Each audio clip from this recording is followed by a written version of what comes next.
Hello भाई लोग, मैं हूँ फैक्ट भाई। और क्या आप जानते हैं कि बहुत से एक्टर का घर बनाने वाले सल्लू भाई ने ऋतिक का फर्स्ट फोटोशूट किया था। क्या इसी वजह से सारे फोटोग्राफर्स ने सल्लू भाई को ब्लैकलिस्ट किया? क्योंकि ब्लैकलिस्ट करना या बाइकआउट करना आजकल ट्रेंड हो चुका है। और अब के बाद आमिर खान की मूवी का बाइकआउट कर रहे हैं।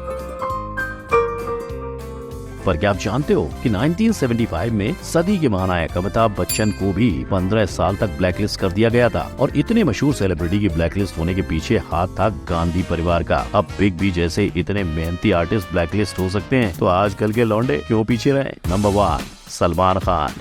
ऐसी क्या वजह हुई कि सलमान ये कहने पर मजबूर हो गए? मुझे वो अपने घुटनों पे लेके आए, मुझसे माफी मंगवाए और बोले कि मैं भी उनसे कि यार ये मेरा प्लीज करियर बर्बाद मत करो। वेल, हुआ ये कि सलमान को बाबा सिद्दीकी की इफ्तार पार्टी का इनविटेशन आया। सलमान वादे के मुताबिक जब वहाँ पहुँचे तो उन्हें देखते ही पार्टी में आए फोटोग्राफर्स उन पर कूद पड़े। इसी कारण फोटोग्राफर्स और सलमान की सिक्योरिटी में तैनात बाउंसर्स के बीच झगड़ा हो गया और इसका भुगतान सलमान को करना पड़ा। हालांकि ये बात बाद में दुनिया के सामने आई कि वो बाउंसर सलमान के पर्सनल बाउंसर्स नहीं थे। वो मेरे भी बॉडीगार्ड नहीं थे, वो रॉयल्टी के बाउंसर्स थे। अब उनके बीच के झगड़े के अंदर आपको मुझसे क्यों पब्लिसिटी चाहिए? पर फिर भी उन फोटोग्राफर्स ने सलमान को बैन करने का डिसीजन लिया। शायद उन्हें लगा कि सल्लू भाई को इससे फर्क पड़ेगा, पर ना, उन्हें कोई फर्क नहीं पड़ा। उल्टा वो कहने लगे कि मुझे इसमें कोई प्रॉब्लम नहीं है, आपको खींचना है खींचो, नहीं खींचना है नहीं खींचो, लेकिन बदतमीजी मत किया करो। तस्वीरें दूर से बहुत अच्छी निकलती हैं, इतने पास आने की जरूरत नहीं है, समझा?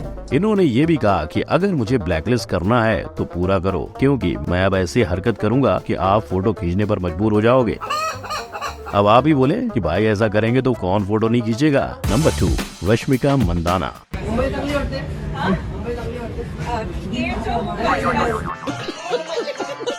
बहन कैमरे के सामने आने के बाद कुछ भी बोल देती हैं और ये हरकत इसने पहली बार नहीं की। ऐसा रश्मिका के साथ कई बार हो गया है। जब गुड बॉय फिल्म के दौरान रश्मिका अपनी पहली फिल्म के बारे में बता रही थी, तब उसने उसे ब्रेक देने वाले राइटर प्रोड्यूसर रक्षित शेट्टी का जिक्र तक नहीं किया। अब भले रश्मिका ने उसका नाम इसलिए नहीं लिया कि उनकी सगाई आपसी मामलों से टूट चुकी थी, पर रश्मिका की इस एक गलती से कन्नड़ा इंडस्ट्री में हाहाकार मच गया। अब देखो, बॉलीवुड में आने के बाद अक्सर कई एक्टर्स को टॉलीवुड के लोगों से हेट मिलता ही है, और यही हुआ जब कन्नड़ा के डायरेक्टर ऋषभ शेट्टी को पूछा गया, रश्मिका या समंथा?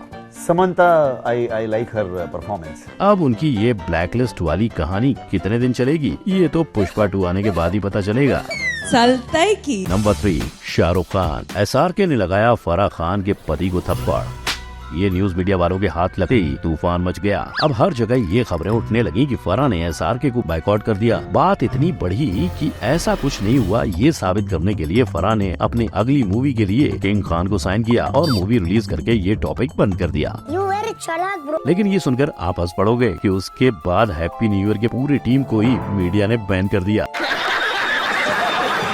जब ये मूवी रिलीज हुई तब इस फिल्म के प्रमोशन के दौरान पूरी टीम ने मीडिया को 4 घंटों तक वेट कराया, और जब सब एक्टर्स इंटरव्यू के लिए हाजिर हुए तो मीडिया ने इनका इंटरव्यू लेने से इनकार कर दिया। भले ये टेम्परेरी बैन था, मगर कंट्रोवर्सी से SRK का रिश्ता हर वक्त रहा है, क्योंकि बायजूस ने भी आर्यन के ड्रग केस के बाद SRK को बैन करके उनके सारे एडवर्टीजमेंट हटा दिए थे। इतना ही नहीं, वानखेड़े स्टेडियम में सिक्योरिटी गार्ड के साथ बदतमीजी करने के बाद भी सबने SRK को ट्रोल किया था। लेकिन गलतियाँ तो सबसे होती है, आदमी बड़ा तो तब बनता है जब वो अपनी गलतियाँ पहचाने। SRK ने इस बात की तुरंत माफी मांगी, पर क्या फायदा, तब तक BCCI ने SRK पर 5 साल का बैन लगा दिया था। The management committee is forced to ban Mr. Shah Rukh Khan for entering Wankhede Stadium for a period of 5 years. Number 4, Ranveer Kapoor.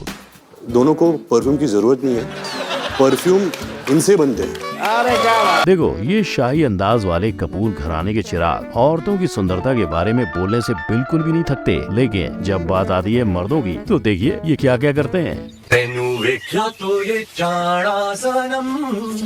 मतलब DDLJ जैसी आइकॉनिक पिक्चर का ऐसा मजाक। पर रणवीर के निशाने पर सिर्फ SRK नहीं, सल्लू भाई भी है। तभी तो उन्होंने ये तक कह दिया, अरे खुद को तो छुड़ा ले पहले मोटे, सिर्फ चुलबुल नाम रख लेने से कोई दबंग नहीं बन जाता। अब ये देखकर जब आपको और मुझे इतना बुरा लग रहा है तो सोचो बॉलीवुड फैंस के डाई हार्ड फैंस को कितना गुस्सा आया होगा। और बस उन फैंस ने गुस्सा गर्मी में रणवीर और उनकी फिल्म बेशरम को ब्लैकलिस्ट कर दिया। YouTube पर ट्रेलर रिलीज हुआ तो देखते ही देखते लाइक की गिनती डाउन और डिसलाइक की गिनती 6000 पहुँच गयी। वहीं ट्रेलर के साथ साथ करण अर्जुन के फैंस ने इस मूवी को इस हद तक ब्लैकलिस्ट किया कि वो सुपर फ्लॉप भी हो गई। किसे पता था कि कपूर घराने के चिराग अपने पीछे एक गॉडफादर और इंडस्ट्री की इतनी पहचान होते हुए भी लोगों से ब्लैकलिस्ट हो जाएंगे। नंबर 5, अमिताभ बच्चन। अरे खुश तो बहुत हो गए तुम आज। आई जैसलमेर की कड़की धूप में टेंट में सोने वाले इस हार्ड वर्किंग एक्टर को कौन नहीं जानता, लेकिन कहते हैं ना, बड़ा बनने के लिए बहुत कुछ सहना पड़ता है और यही सहनशीलता बिग बी ने 15 साल तक दिखाई दी। बात शुरू हुई 1975 में, जब इंदिरा गांधी ने इमरजेंसी लागू की। साथ ही प्रेस पर सेंसरशिप भी लगाई गई, जिसके चलते मीडिया वाले उसके बारे में कुछ कह नहीं पा रहे थे। इसी दौरान बच्चन और गांधी परिवार की दोस्ती से पूरा जमाना वाकिफ था, इसलिए मीडिया वालों ने ये मान लिया कि इस इमरजेंसी के दौरान प्रेस सेंसरशिप लगाने का आइडिया बच्चन फैमिली से आया है। तो बस मीडिया ने कहा bye bye, tata, good bye, गया। फिर मैगजीन ने बिग बी के इंटरव्यूज, उनकी मूवीज के प्रमोशन, यहाँ तक कि उनका नाम तक अपने आर्टिकल्स में डालना बंद कर दिया, जिसका असर अमिताभ बच्चन के करियर पर भी पड़ा। मीडिया कवरेज न मिलने की वजह से उनकी कई फिल्म्स फ्लॉप हो गई, पर जब कूली फिल्म के दौरान उन्हें गहरी चोट लगी तो मीडिया दुनिया को बिग बी का हाल बताने से खुद को रोक नहीं पाई, जिससे उन्हें पब्लिक की सिंपैथी मिली। और इतने सालों से ईगो में रहे बिग बी को ये समझ आ गया कि विदाउट मीडिया आगे बढ़ना इम्पॉसिबल है, क्योंकि तब सोशल मीडिया जैसी कोई चीज नहीं थी। इसलिए उन्होंने बॉलीवुड में कमबैक करके एक प्रेस कॉन्फ्रेंस रखी और अपने 15 साल के गिले शिकवे दूर कर दिए। नंबर 6, प्रियंका चोपड़ा। ऐसी क्या वजह हुई जो कंगना ने सीधा बोल दिया कि प्रियंका का बॉलीवुड से ब्लैकलिस्ट होने का रीजन करण जौहर है। अगर हम कैलेंडर के पन्ने को साल के लिए पीछे कर दें तो तब प्रियंका और अक्षय के अफेयर्स के चर्चे शुरू ही हुए थे। ये बात ज्यादा ना बढ़े, इसलिए अक्षय ने प्रियंका को ब्लैकलिस्ट कर दिया। लेकिन फिर हुआ ये, मुझे जंगली बिल्लियां बहुत पसंद है।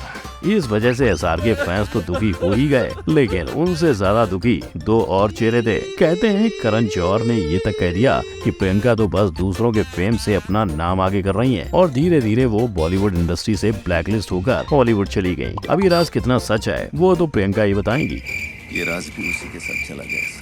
नंबर 7, अक्षय कुमार। भले इनकी सिटीजनशिप कैनेडियन है, पर इनके हर मूवी के प्रॉफिट का कुछ न कुछ हिस्सा इंडिया की बेहतरी के लिए डोनेट होता है। मैं तो नहीं हूँ इंसानों में। बहुत सालों तक कॉमेडी करने के बाद अक्षय के अंदर देशभक्ति जागी और उन्होंने इसी जॉनर में ज्यादा फिल्में करने का डिसीजन लिया। धीरे धीरे ऐसी मूवीज करके जनता को अपनी तरफ खींच लिया और फिर ये जनता में जागृति करने लगे। गॉड सेज मेरे को दूध देना एंड हनुमान सिंह मेरे को तेल डाल। पर जब इनकी मूवीज की बारी आई तो देखिए, फिर अक्षय ने ये एड भी की, जुबान एक हो तो दिल भी एक होने चाहिए। पार्टी बदल लिया साला। पर भाई साहब ये भूल गए कि जनता को सब याद रहता है। स्वस्थ भारत, तो उसके लिए मैं ये काम नहीं करूँ, गलत काम नहीं। इस भाग की कोख से जन्म लिया, उसी को धोखा दे रहा है ये कमीना। तो बस सबको पता चला कि ये सब इनकी मूवी प्रमोट करने की चाल है। पैसे के लिए मैं कुछ भी कर सकता हूँ, किसी को भी धोखा दे सकता हूँ, मैं किसी को भी धोखा दे सकता हूँ। और धीरे धीरे इनकी ऑडियंस कम होती गई। ये बिक गया सिनेमा,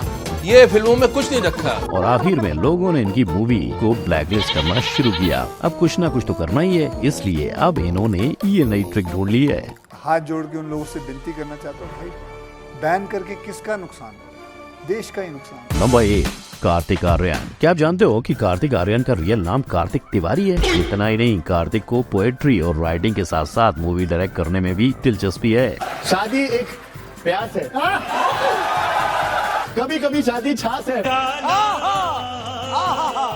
और इसी दिलचस्पी के कारण 20 दिन का शूट करने के बाद भी कार्तिक को दोस्ताना 2 जैसे फेमस मूवी से बाहर कर दिया। यही नहीं, अब से वो धर्मा प्रोडक्शन के किसी भी मूवी में दिखाई नहीं देंगे। एक्चुअली कार्तिक को दोस्ताना 2 की स्क्रिप्ट शूटिंग के 1.5 साल पहले मिली थी, फिर भी कार्तिक ने शूटिंग के वक्त स्क्रिप्ट में क्रिएटिव बदलाव करने का ठान लिया। जब उनके सुझाव को नजरअंदाज किया गया तो कार्तिक अपने डेट्स को लेकर टेंट्रम दिखाने लगे। कार्तिक के इस अनप्रोफेशनल बिहेवियर का इफेक्ट दूसरे न्यू कमर आर्टिस्ट पर ना पड़े, इसलिए खुद करण जौहर ने कार्तिक को धर्मा प्रोडक्शन से बैन करने का फैसला लिया। पहली फुर्सत में निकाल। इस फैसले के बाद कार्तिक लड़कों के कंगना रनौत बन चुके हैं। बस फर्क इतना है कि कार्तिक को सब ब्लैकलिस्ट करने पर लगे हैं, लेकिन कंगना ने तो खुद इंडस्ट्री के आधे लोग को ब्लैकलिस्ट कर दिया है। तो ये थे वो ब्लैकलिस्टेड सेलिब्रिटीज जिन्हें किसी न किसी ने तो बैन कर दिया था। लेकिन अगर आपको लगता है कि इनके साथ बुरा हुआ तो वो कौन सा एक्टर है, ये हमें कमेंट करके जरूर बताएं। लेकिन अगर इंडिया के बाहर की बात करें तो बाकी देश में भी हमारे कई सेलिब्रिटीज बैन है। जी हाँ, पर ऐसा क्यों, ये अगर जानना है तो हमारे आई बटन पर जरूर क्लिक करें। तब तक के लिए वीडियो को लाइक एंड शेयर करें और हमारे सब्सक्राइब बटन को छूना ना भूलिएगा। मिलते हैं अगले वीडियो में, दुआ में याद रखना। जय हिंद।